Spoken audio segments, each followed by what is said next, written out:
بیٹے کا نام محمد رکھنے کی پہلی فضیلت یہ کہ نبی پاک صلی اللہ علیہ وآلہ وسلم نے ارشاد فرمایا کہ جس کے ہاں بیٹا پیدا ہو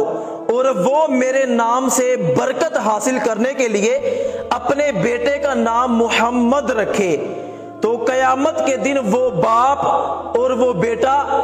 دونوں جنت میں جائیں گے۔ اور دوسری فضیلت یہ کہ پیارے آقا صلی اللہ علیہ وآلہ وسلم نے ارشاد فرمایا کہ جس گھر میں محمد نام کا بچہ ہو اللہ پاک اس گھر میں برکتیں نازل فرماتا ہے۔ اور تیسری فضیلت یہ کہ پیارے آقا صلی اللہ علیہ وآلہ وسلم نے ارشاد فرمایا